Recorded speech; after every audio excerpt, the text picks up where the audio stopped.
Welcome to Bedroom Forensics. Today I'm joined by Alan Davis, who is the chair of the board of trustees for GAV. That's Growing Against Violence. And it's a charity that aims to prevent youth violence and protect young people against exploitations by gangs and grooming, both online and on the streets. Now, GAV delivers age-appropriate workshops into schools and colleges for both pupils and teachers. Let's have a chat with Alan. I'm a police officer. I've been in the Met for almost 25 years. Been an inspector for the last 14. So yeah, fairly sort of diverse and interesting career. Obviously, this is a new venture for you, a charity venture nominated for various awards. So tell me a little bit about GAV itself. It's been something that I've been sort of heavily involved in for the last 12 years. I started in policing as a partnership program, but it evolved into an independent charity. So we set it up as Growing Against Violence as a charity in its own right 5 years ago. So what we're involved in is delivering preventative education to protect and support young people, particularly around that transition from primary to secondary school. What we deal with are issues around youth violence, in particular sort of gang recruitment, knife crime, issues around stop and search, lots of issues around social media and its use, and around how young people can keep themselves safe. I think what we're particularly good at is dealing with peer-on-peer exploitation, so that the pressure young people are put under by other young people often, which leads to some of the harm and often to violence. We're in the business of trying to keep young people safe, protect them, and where possible intervene early so that young people can make informed decisions. And that was me something that's quite difficult, because obviously, you talked about social media there, and peer-to-peer. It changes. I mean, from when we were young to how children and young people interact today. So how are you making sure that you're always ahead of the game, helping these young people? I think what we've always been particularly good at is that the curriculum that we've developed to support young people in schools has been extensively researched. It's heavily evidence-based, and we've had leading criminologists involved with us from the start, particularly Professor James Denley, who's a leading criminologist, expert on gangs. We have Professor Simon Harding, who's a gang expert as well. Not only is the curriculum has the most sort of cutting edge research underpinning it, we've also had the advantage of now having delivered to 200,000 kids in over 900 schools. So we're very much a listening organisation. We hear the concerns of young people, and we're able to translate that into some of the most sort of dynamic, interesting, and sort of comprehensive, integrated curriculum that's going to support young people in an age-appropriate way, from primary school all the way up to further education.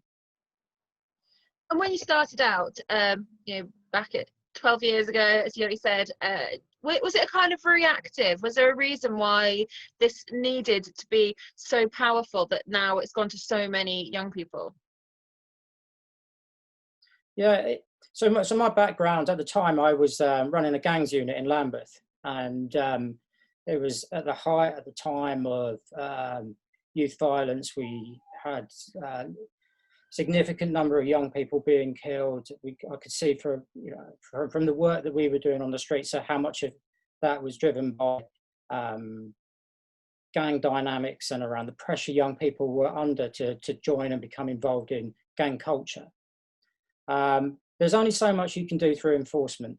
Enforcement is one part of the response, but a holistic response to youth violence was needed. And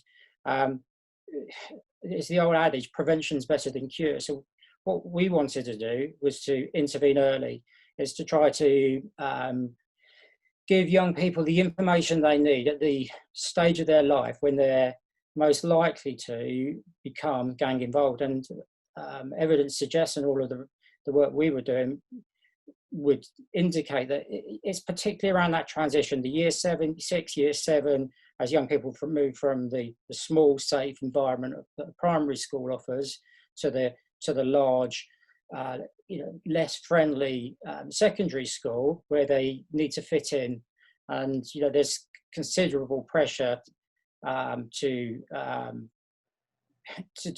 fit into the peer groups that are that for some are exploitative, and it's around explaining to young people the risks that they take, and demystifying gangs and the gang mythology. What we wanted to demonstrate was that by becoming involved in a gang, you don't get protection. You don't get lots of money because young people are the ones that are exploited. It's not glamorous or exciting. You don't make lots of friends. You don't get respect. Young people are sold this as reasons for joining, and they think that they are going to get all of those and more as a result of becoming involved in a lifestyle, at a very young age.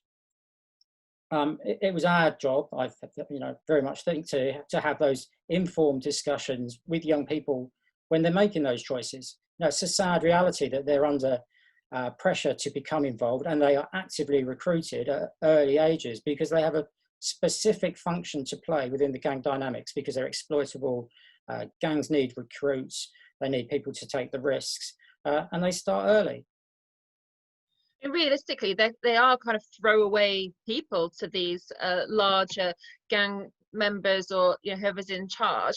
Do you notice now that going into so many like schools and building this up, that there's a real difference across like the regions of the whole of the UK? I think one thing that we in delivering sort of fairly extensively across southeast southeast England, there's a recognition that some areas are more gang involved and there are more risks around gang recruitment. What we've also seen, though, is that young people of all ages, wherever they are at risk of exploitation through social media, whether they're gang involved or not. So much of the curriculum translates quite readily to areas where the gang dynamics aren't so prevalent. What has changed is that how county lines operate, and the pressure the young people are to travel outside of London to establish drug dealing networks in areas that previously didn't have a sort of a gang culture. And also in terms of how gangs market themselves through social media, particularly rap trap videos and music. So the awareness of gangs is significantly higher than when I was starting out in developing the charity 12 years ago, because of the explosion of social media. We've come a long way in a relatively short space in terms of digital technology and young people's sort of access to it. I think that's one of the things, isn't it, that you notice a lot, especially when it comes to postcode gangs, because texting each other, and there's obviously a lot of problems when, if you can find somebody really easily on their TikTok, Snapchat, Instagram, etc., you can easily go and then start a fight or start a war against them. Do you feel like there's any kind of you've seen a positive change in this time since you've been doing it? Is there any way to help that actually can continue from now on? I think what we know we're successful at is we've had sort of longitudinal evaluations done of the program, and it's statistically proven to reduce adherence to the street code, which is that's what undermines or underpins the gang culture. It's around this belief that to be on road and to be part of gang culture and gang life means that you're going to succeed, and that's the way to go in life. You have to have these reasonable conversations with young people. You have to give them the safe space to disclose what's happening to them in their lives, and this is where we've been successful. So we get huge numbers of disclosures from young people in relation to negative things going on in their life, because we know that the curriculum resonates with them. The facilitators are highly trained. They spend the time with young people at as what we call the teachable moment, And time and time again, young people come forward and disclose to our facilitators at the end that they are subject to harm, risk, vulnerability. And it's then working with the schools and the school designated safeguarding leads to ensure that those support packages are put in place for young people. I think what I've learned from being involved in the programme from the outset is that young people have it tough. They've always had it tough. That's a harsh reality. It goes back to what I said around why are we good at what we do. Well, we listen to the young people and what's going on in their lives. Things aren't static; they change. County lines have evolved over the last few years, as has the use of social media. What we might started as a program dealing with gang recruitment, what we became very good at after 2, 3, 4 years was looking at the role of girls within the gang culture and their vulnerability to exploitation.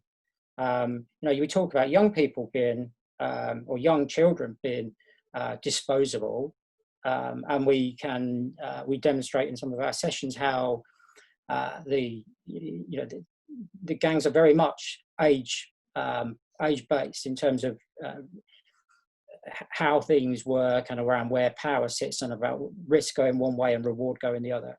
Now, what you can add to that is around where girls fit in and around the unique roles that they play. And again, they're second-class citizens in this world. So that they might aspire to be with the gang-involved boys because he's supposedly popular, but then they're at risk of being used, abused, and passed around. So it's recognising those risks, trying to sort of like turn the dial, in terms of getting young people to look out for each other, support each other, for teachers to recognise the vulnerability, to see things in a different light as a result of the education that we give to their young people. And it's around making sure that we create a safe space for young people to tell us what's happening, and so that we can do something about it with the support that's there through schools and children's social care. What's fundamental is understanding what causes violence, what's driving what's going on that's causing harm to young people, and then it's being able to sort of like translate that into sort of sessions. And we have 10 sessions now for pupils from year 5 through to further education college, plus for professionals, and also for parents, so that at all stages you're able to intervene, explain what's going on, and cover the multifaceted issues that we are responding to, because they don't sit in isolation. Knife crime, gang recruitment, drug dealing, exploitation of girls, CSE, use of social media, interaction with police. You have to look at it in the whole, and you have to try and put it together in an integrated, age-appropriate way. And we like to think that we're making a difference to the young people that we reach out to.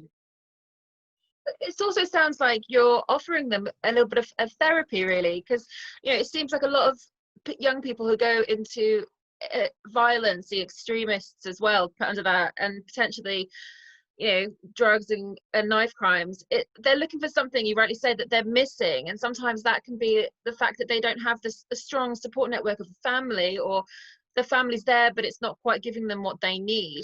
So do you feel sometimes that, like, you and all of the experts as well that you've helped come along have been putting into this, like, behavioural psychology to give them like some kind of feeling of belonging? I suppose we've got to be realistic. We have, our sessions are 100 minutes long. We've got to, make that connection with that young person. It'll be one facilitator to a class of 30 students who then delivers the session. We're not therapists. We're there to support schools. What we are able to put across is our understanding of the issues in a way that resonates with young people, and it's about creating positive peer pressure, so that actually what you're trying to do is reject gang culture, get the young people themselves to see it for what it is, to see that the negative aspects of peer-on-peer exploitation, that it's not okay to be requesting or demanding that girls share inappropriate pictures with you. But it's better to be, you can't just be a bystander, you've got to defend people that are in positions where they're being exploited. It's around generating a discussion, a positive discussion where young people are helping each other. And if young people are affected by this, that they have the confidence to speak to our facilitators, and then making sure that we've got the systems in place to support the designated safeguarding leads in the schools, who sometimes won't have as detailed an understanding of the dynamics of the risk factors that we do as professionals that deal with all of these complex issues on a daily basis. I still think that you're offering them something, though, like a little, I know you're not therapists, but it's still nice to have someone that kind of understands some of the things, the small things that you're going through. I mean, obviously we have an issue in London. We see a lot of these types of gang related incidents. You know, we saw it quite a lot over this pandemic when people were easily getting drawn in. And I know that the charity does such good work, but would one of your dreams be hopefully that you could go into every school and offer some sort of curriculum for every single school? Yeah, absolutely. It's the program has been, it's huge in terms of its delivery footprint. We've delivered to 950 schools. We've just delivered to our 200,000th kid. We want to be in all schools because we know what we do makes a difference. It goes back to, we're not therapists, but we care. Everyone that's involved in the charity cares about what we do. You're bringing together, diverse group of professionals, community members, teachers, youth workers, people from such a wide background, that sit at board level or sit as a part of our sort of, quite large operational team.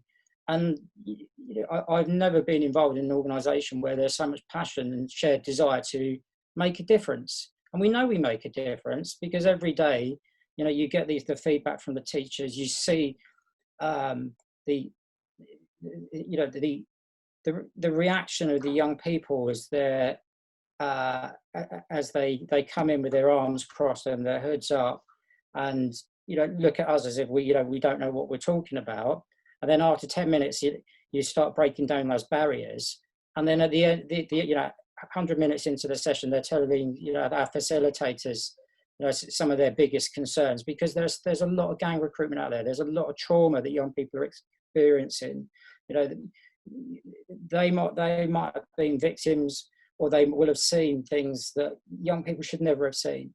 And I don't think that necessarily that they have the space at all times to have those conversations. We have the confidence to have these discussions in a structured, safeguarding, focused way that allows for young people to join the dots, to see what we see, to see the exploitation, to recognise it's okay to say, actually, this is wrong, this shouldn't be happening. What's sad is that we have to have these conversations when children are 9, 10, 11 years old. And because if we don't, and this is my background, is that I sat there on the other side of, I've been dealing with high-end gang members, 15, 16 years old, sitting there saying that if you don't get out, you're going to be in prison because I'm going to put you there, or you're going to end up dead. And, I've seen the other side where, after having that conversation, then, I'm standing over a dead body a few months later, and that young person's died. What we're in the business of is actually trying to turn that dial back so that you're dealing with the young person before they make their choices, that makes it impossible for them to step away when they're 15, 16, 17 years old, because they are heavily involved. They know the gang's secrets. They are, they've joined. And once you join, as you explain to young people, your family joins with you, because they've got leverage over you and through all of those around you. It's very difficult to walk away. So, it goes back to why do we do this? Well, just don't join in the first place. And if you're not going to join, you have to make that decision, often without adult support, at 9, 10, 11 years old.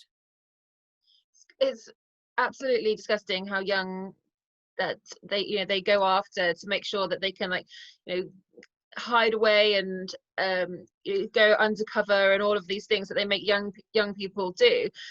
And obviously, you're giving them this sound advice and you're helping them to understand that there are other options out there. But there's got to be one or two people potentially who come to you and they're just like, I don't know what else there is to do. Like, in my there's this pressure, I can't do anything else. Do you work with the forces still? I know you're in the force, but do you work with other forces to make sure that those people who are exploiting them, potentially on just the other side of the school gates, are also making sure that they get put away? I think what's important is that we look at who's in the best position to help and support young people when there's something as complex as exploitation going on.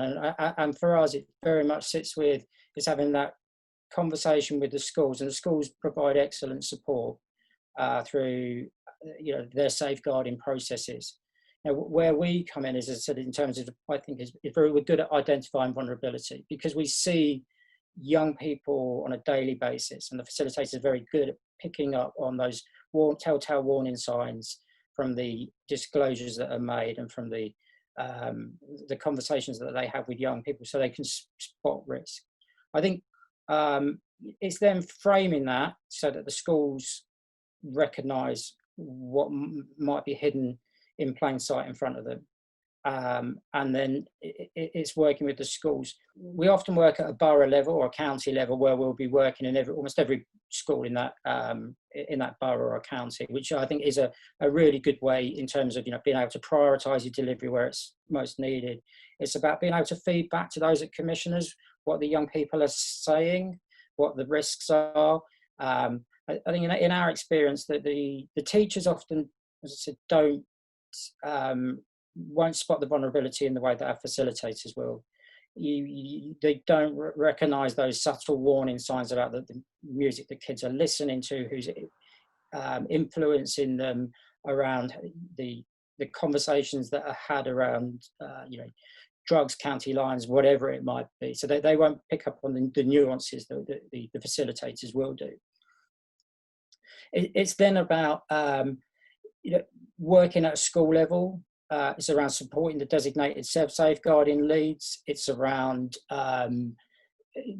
making sure that it's a sort of quite a strategic approach that links in with other services in and around a school. I think we will and we do deliver to individual schools, and if they contact the charity and the sort of our operations lead, then any of the sessions can be delivered. And what we've done as a result of COVID is that we've got a hybrid model now.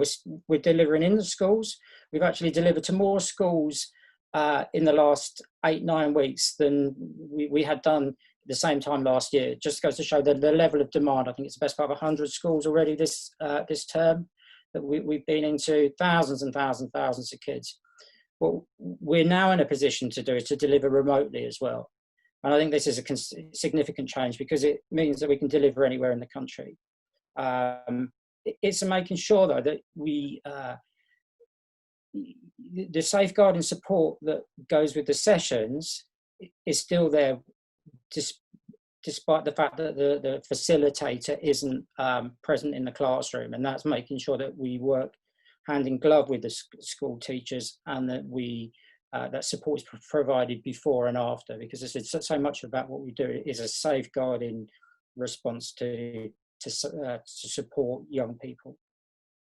Well, it sounds like the young people being at school actually is one of the safer places for them to be, because they have a lot of communication with their teachers. They obviously have the curriculum that you've brought in, and they have all of that to surround them. I guess it comes down to holidays and Christmases, and I know that's a holiday, but all of the time away from school where they're at their most vulnerable, but knowing that if they still have someone at the school, then hopefully that keeps them going. I mean, as you rightly say, it's quite tough for young people out there to try and get help, because not many people listen, do they really?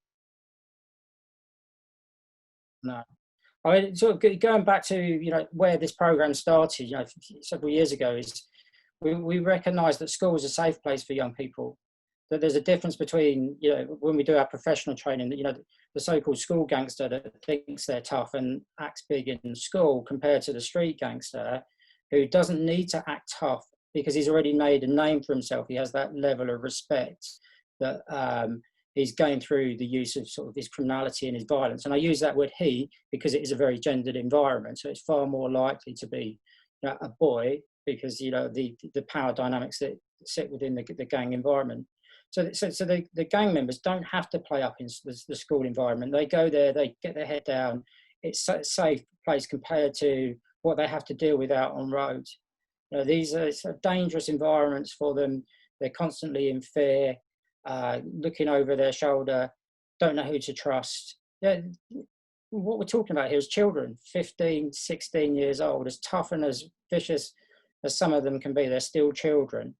What we want to do is stop them being killing others, and hopefully to not become gang involved in the first place.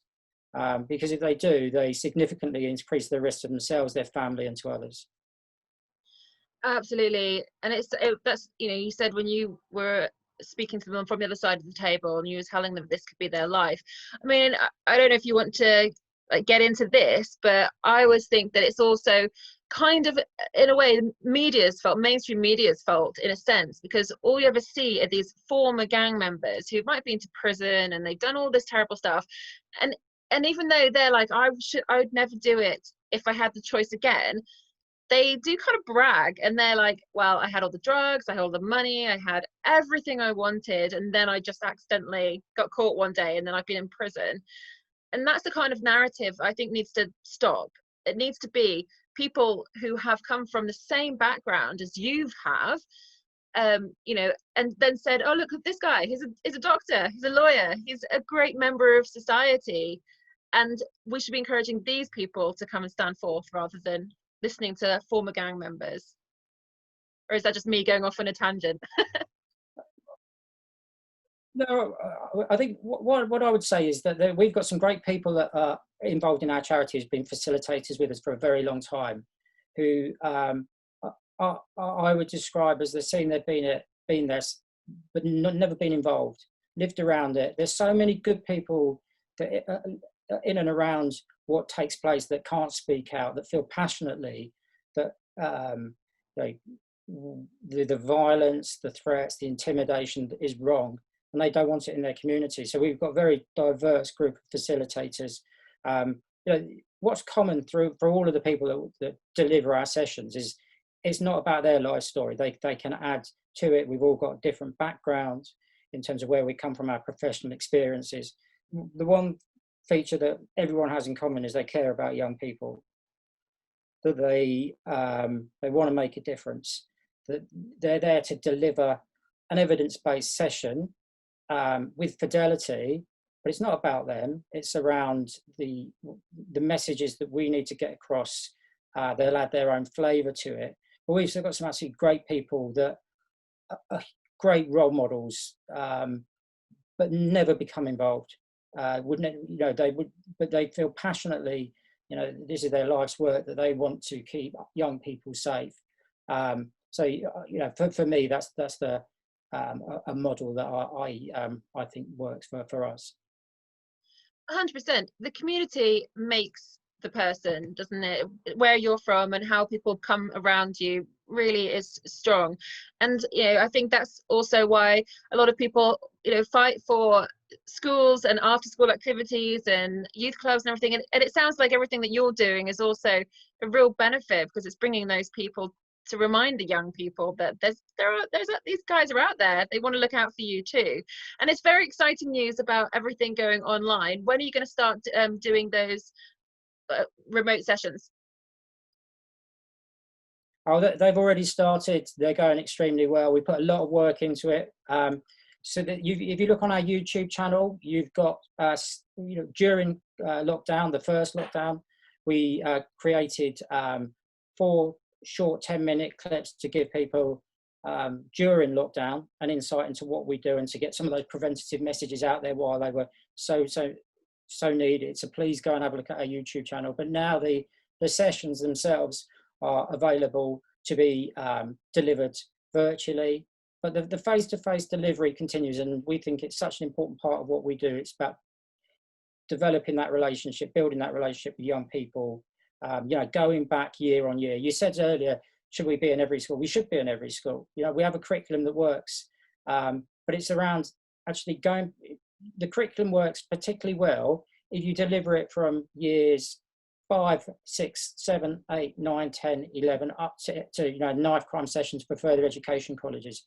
That there's similar themes and threads going through the whole curriculum, but we're dealing with issues that are age appropriate at the time. So we start with transition from primary to secondary school, issues around social media. As they get into secondary school, it's around gang recruitment and knife crime.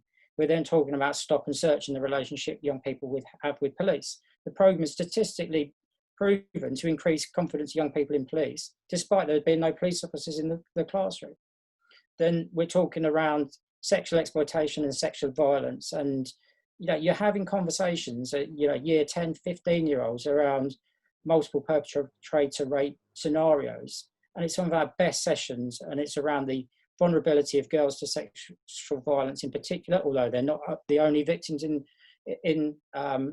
unfortunately in terms of what we're doing, but also for boys that are attracted to this lifestyle. Sometimes they end up having to do things that they wouldn't do in their own right because of peer pressure, and then they end up being convicted of sexual violence because of sort of group and gang dynamics. And then it's into further education colleges and talking around sort of like knife crime, and we talk about sort of county lines, and it's around educating the teachers, it's around educating the parents so they know what to look for. It works well when you're delivering it in this integrated, age-appropriate way, because all of these complex issues interact, interrelate, and will play a different part depending on the age of the person. But you have to reinforce some of these messages in different ways to different audiences. Absolutely, and I'm no doubt we'll see your updates on Snapchat and Insta and TikTok doing dance moves to try and get people to find out more information as well. We're always moving with the times. Yeah. Well, I will definitely have a look at your YouTube channel, and I recommend everyone who's watching this to go over as well, and the link will be in the description. So thank you so much, Alan, for joining me today. Really appreciate the time, and it sounds like you're doing some really amazing work out there, and also the people that you've got around you are very passionate. No, thank you for giving us the opportunity. We're out there on Twitter, we've got a great website, and we look forward to hearing from you and working with you going forward.